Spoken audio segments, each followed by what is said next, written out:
Apa yang Allah berikan kepadamu, jadikanlah untuk mencari darul akhirah. Untuk akhirat, untuk mencari surga. Baru Allah berkata, wala tansa nasibaka minad dunya, dan jangan lupa bagian dari dunia. Artinya, yang utama adalah akhirat. Dunia jangan terlupakan. Ayat itu seperti itu. Jangan dibalik ya. Ya. Carilah dunia dan jangan lupa akhirat. Sebagian orang membalikkan perkara, ini saya sering dengar. Kamu cari dunia tapi jangan lupa akhirat. Ya, konteksnya berbeda. Kalau kita bilang cari dunia lupa akhirat, seakan akhirat ya yang penting jangan ketinggalan. Yang Allah bilang kebalik. Wabtaghi fima ataqallahu daral akhirah. Carilah akhirat, jangan lupa dunia. Wala tansa nasibaka minad dunya. Artinya akhirat merupakan prioritas, dunia ya jangan sampai ditinggal begitu saja. Ya, sebagai pelengkap. Makanya dari ayat ini seharusnya kita bisa memaksimalkan seluruh waktu kita untuk ibadah kepada Allah karena kita diciptakan untuk beribadah. Seharusnya kita bisa menjalankan ini. Seharusnya demikian. Dan ini menunjukkan kepada kita bahwasanya ibadah bukan cuma kita salat, baca Quran, haji, umrah, puasa. Aktivitas kita semua bisa bernilai ibadah kalau kita niatkan karena Allah Subhanahu wa taala. Ya, kita mencari nafkah, Allah suruh kita menafkahi anak istri. Ketika kita niatkan mencari nafkah karena Allah, maka kegiatan kita di kantor, kerja, berpahala ibadah. Ya. Mala yatimul wajibu illa bih fa huwa wajib. Tidak ada sesuatu yang wajib sempurna kecuali dengan yang lain, maka yang lain itu juga wajib.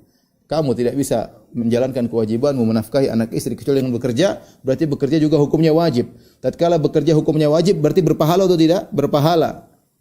Seorang hamba melakukan sesuatu yang wajib, maka dia berpahala. Ya. Di sini pentingnya niat, ikhwan dan akhwat yang dirahmati Allah Subhanahu wa taala. Pentingnya niat ya, maka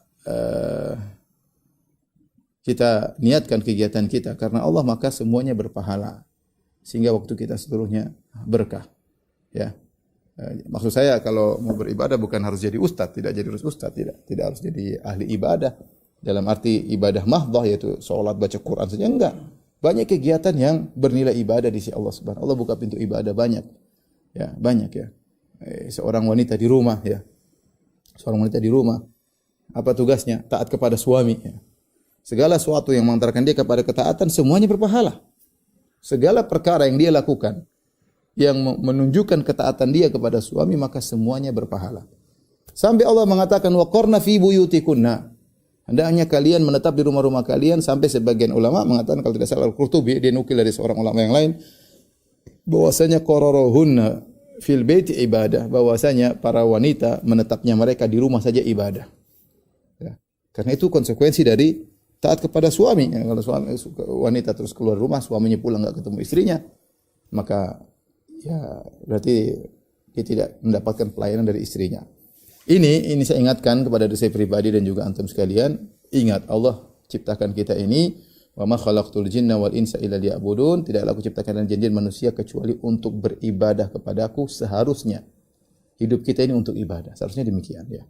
Sesekali dunia oke lah, tapi seharusnya semua yang kita kerjakan, bahkan perkara dunia, harusnya bisa berubah menjadi perkara ibadah. Bukankah Nabi SAW berkata, la tatunfiqu nafaqatan tabtaghi bi wajhi Allah illa ujirta 'alaiha hatta luqmata taj'aluha fi imra'atik.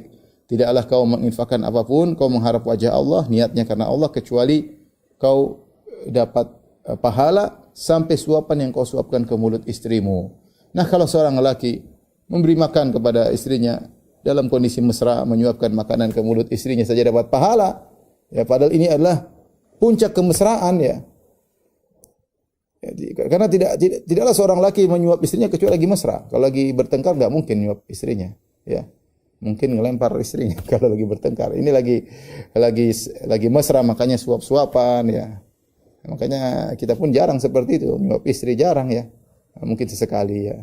Lagi senang-senang lagi biasanya sudah lupa, mungkin waktu pertama kali menikah ya. Tapi intinya lagi mesra, makanya suami kemudian menyuapi istri.